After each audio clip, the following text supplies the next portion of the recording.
Do you find it challenging to communicate in English within the tech world? Maybe you need help finding the right words, or your messages feel stiff and formal. Stick around because in this video, I'm sharing practical phrasal verbs to help you sound more natural and confident when discussing tech topics in English. Welcome back to Learn English Through Tech. Today, we're diving into phrasal verbs, a vital tool for any tech professional aiming to improve their English communication. Phrasal verbs, like break down or kick off, make conversations more fluid and effective. Especially in tech, where explanations often need to be quick and clear, phrasal verbs can make a huge difference. In this video, you'll learn how to use them to sound more natural and connect better with your colleagues. Now, before we start, let's go over what you'll need to get the most out of this video. If you already have a basic understanding of English grammar and vocabulary, you're good to go. No extra tools or special apps are needed, just your eagerness to learn and try out new expressions. By the end of this, you'll be ready to add these phrases into your tech conversations. Let's start with some essential phrasal verbs you'll encounter often in tech. I've grouped them into categories to make it easier. First, let's look at project-related verbs. Kick off, kick off, kick off. This means to start something, like a meeting or project. For example, we'll kick off the project on Monday. Kick off the project on Monday. Kick off the project on Monday.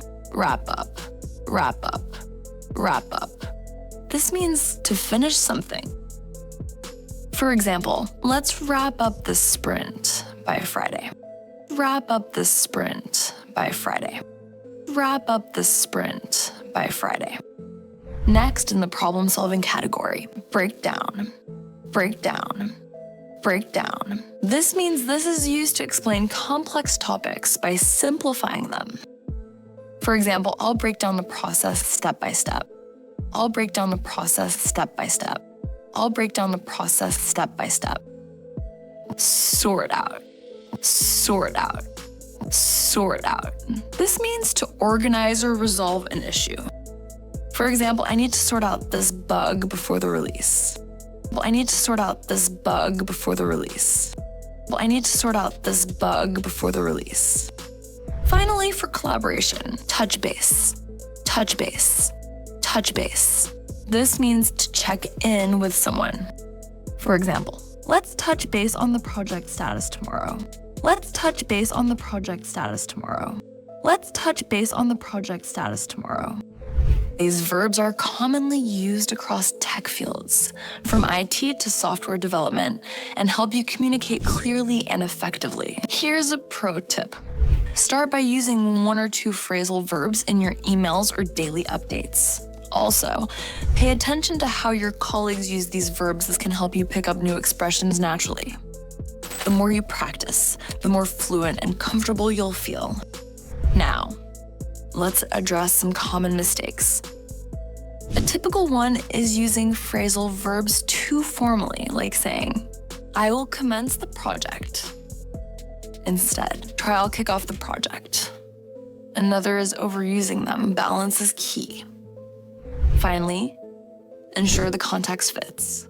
For instance, wrap up is for finishing a project, not something like a single task. In today's video, we covered key phrasal verbs like kick off, break down, and touch base. These phrases are crucial for sounding natural and confident in tech communication, whether you're explaining something or collaborating with others. Start incorporating them into your conversations, and you'll notice an improvement in how you connect with others. Now it's your turn. Try using one of these phrasal verbs in your next email or team chat. Let me know in the comments how it goes. And don't forget to check out my other videos for more tips on mastering English for tech.